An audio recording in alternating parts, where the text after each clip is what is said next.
Okay, welcome to rural Australia. My name's Dan and this is a 40-year-old V-twin Yamaha.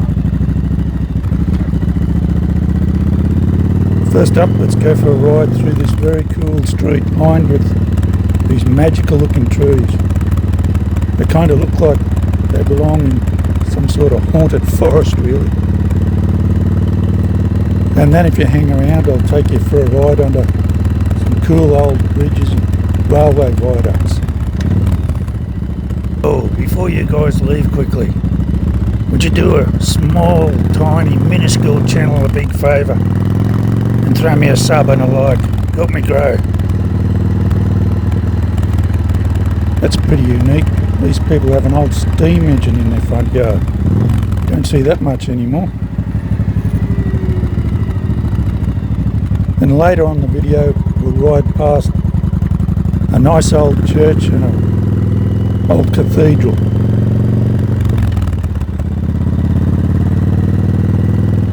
This is the city of Grafton in northern New South Wales. It's about halfway down the east coast of Australia. It was one of the first settlements in this area because timber cutters came for the red cedar trees. They created a settlement as it's on the banks of a good sized river. So I guess they thought it was a good place to set up trade and begin raising the families.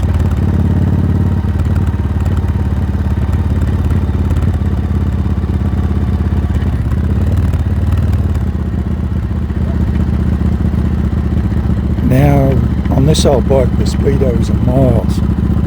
And with these old speedos, when they get to 100,000 miles, they reset themselves back to zero. Look at that tree there. Kind of fantasy looking, isn't it? So I bought this about 8 months ago, and it had a whopping 232 miles showing on the speedo. So I'm going to guess that it hit 100,000 miles and clicked over. I mean, it could even be the second time around, but 200,000 miles would be a lot for a bike. So I'm going to go with 100,000 miles, which is 160,000 kilometres. This is coming under our new bridge now. And up here where the council is mowing is a railway viaduct where the trains go over, and the next one is for cars. They come together and go over the river as one bridge with cars on top and trains below. This old girl doesn't run too bad. It hasn't given me many problems. I bought it unregistered and she'd been sitting in a shed for a while. She looked a bit unloved. Hey, now might be a good time to ask you to help a very small and new channel out by subbing and liking if you can. Hey, postie.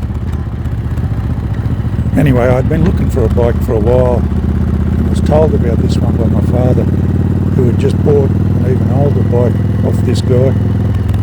This is the Catholic church up here on the left. It's got a real nice stained glass window in the front too. Next to it are the officers and nuns' quarters, and there's a school there too.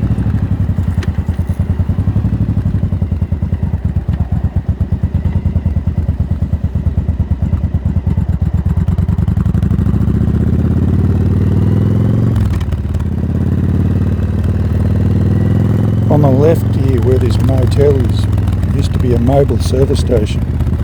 It's where I did my mechanical apprenticeship and pumped a ton of fuel in the days before self-service. Interesting story. We'd be working in the workshop and some days we would smell smoke and worried that something was on fire. Eventually we worked out that the Catholic schoolgirls were sneaking down behind the workshop to have their smokes at lunchtime. The smoke would be wafting in through the rear windows. On the left up here is a cathedral. Pretty decent building to have built back in the day.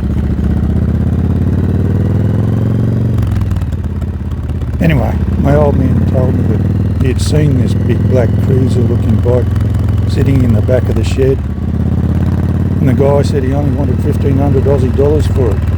which is around 1,000 US.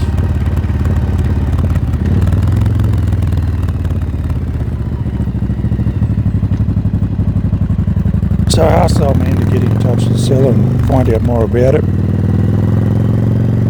And I found out that evening, he gave me a ring and told me it was a Virago. And I'd seen some pictures of what Viragos looked like, and I said, nah, I'll give it a miss. Because all the photos I'd seen, they looked a bit too small for a guy that was 6'2". I'm just going to pull up over here to check how the bike is idling once it's warm. It's playing tricks trying to get into neutral. It doesn't usually do that. But I can't see the light because of the sun. So it could even be the nut behind the handlebars.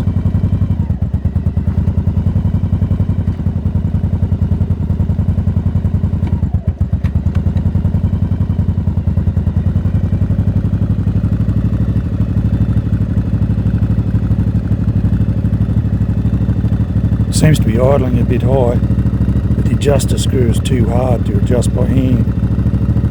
Might need some spray on it to loosen it up. You can get a good look at my DIY custom cheap budget paint job here. My stenciled in stars. I kind of like the way it come out for something that only cost a few rattle cans. I want to get the idle down a bit. It might go into gear with less of a clunk when it's hot.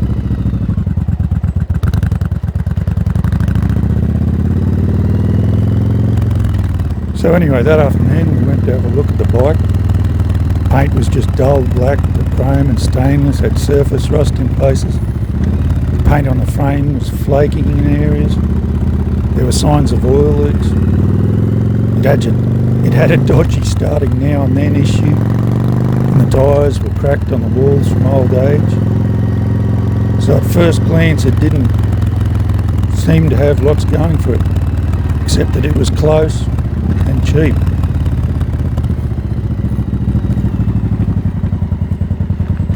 I'm going to pull up here again. I'm going to extend the rear camera out on the selfie stick a bit further to see if it gives a better view on the video. I'm always a bit wary about turning off old motorbikes like this. Danny, you feel the same way? Like, there's no reason why it shouldn't, but I just wonder if I turn it off, will the bloody thing start again? I used to have an old Volkswagen Combi and I had the same sort of feeling with it all the time. And it hardly ever let me down, the bloody thing. You'll probably notice my hands shaking. Everyone does. But I hardly ever notice it myself. I could take pills for it, but I don't really want to take pills for the rest of my life for something that I've learned to live with. You know what I mean?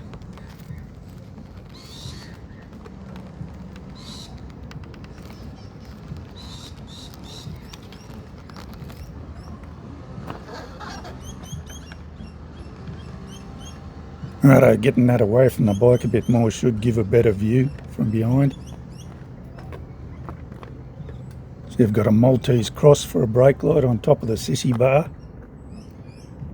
And that duffel bag comes in handy for carrying stuff around. We've got a basic toolkit in the bottom of it at the moment. I better adjust this front camera while I'm here too.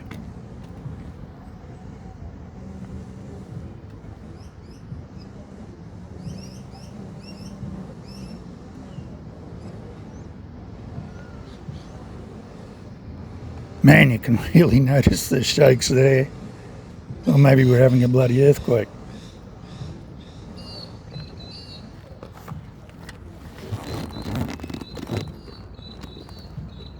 Strap the air vest on, just in case.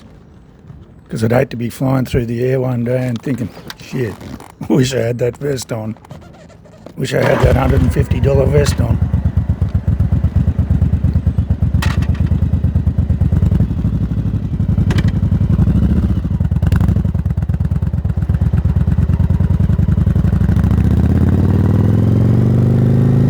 Okay, so we're heading back under the viaducts, going the other direction now. If you look up to the right, you can see where the two of them join to form the bridge going over the river. So I'd watched a few videos about these Viragos the night before I went and looked at this bike, and the exhausts on them were all quiet. They sounded pretty much like soul machines. So I thought that I would have to knock the baffles out of this one to get a half decent sound out of it. But when the seller started it, my jaw nearly dropped. She roared to life and rumbled away, just like the bike I wanted. That was the moment that she was sold. I commented to the seller that the neighbours were going to love this bike. Anyway, the exhaust sound sold it for me. I did the deal and rode her home. And that began about 6 months of tinkering and polishing, adding metal flake, building a sissy bar.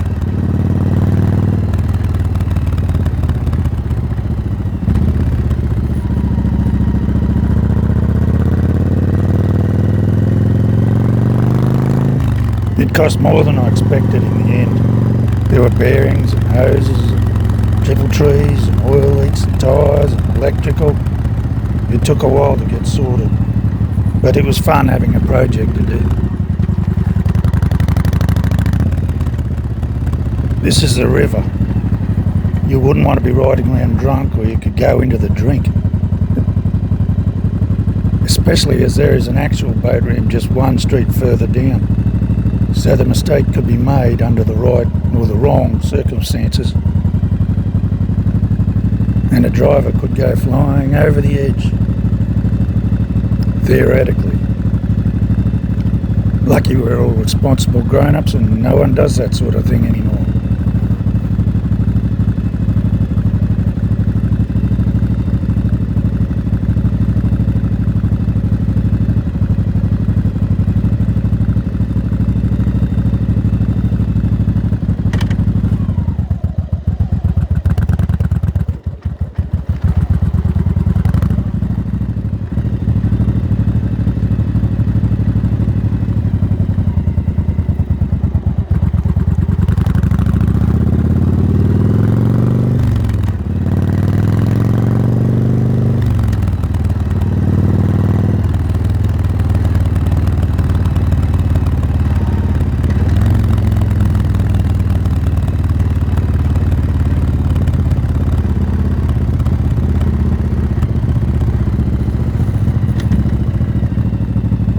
This street here is the old boat ramp.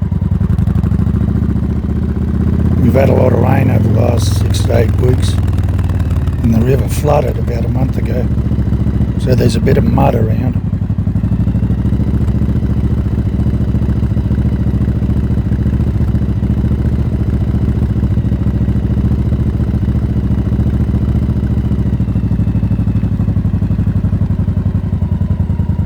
There's a newer and bigger boat ramp and park just a couple of blocks further up the river, but it'll be shut for months after the flood.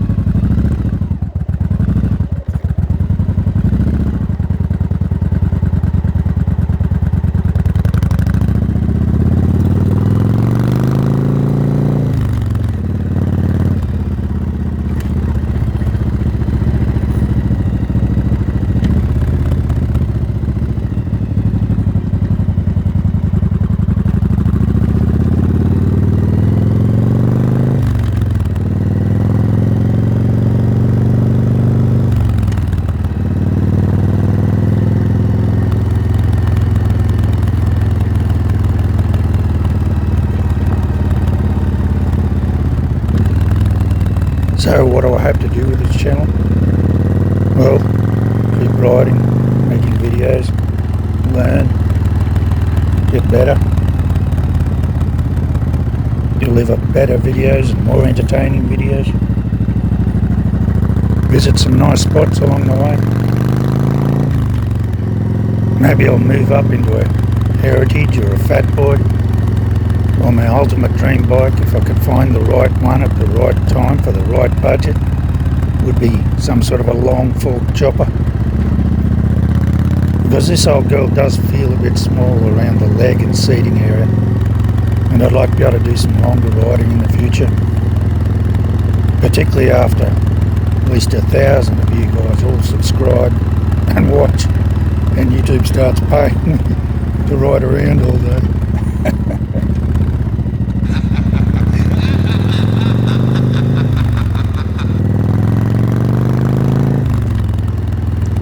We've been around the block, and I'll take you back through those mystical looking trees one last time, and then that'll be it for this video. Thank you for watching. Thank you to the 28 subs. I only just started this channel a while back. If you could help it grow by subbing and liking and commenting if you want, would be great. Thanks for watching, and hopefully I'll see you next time. Hey, turn the blinker off, you buffhead.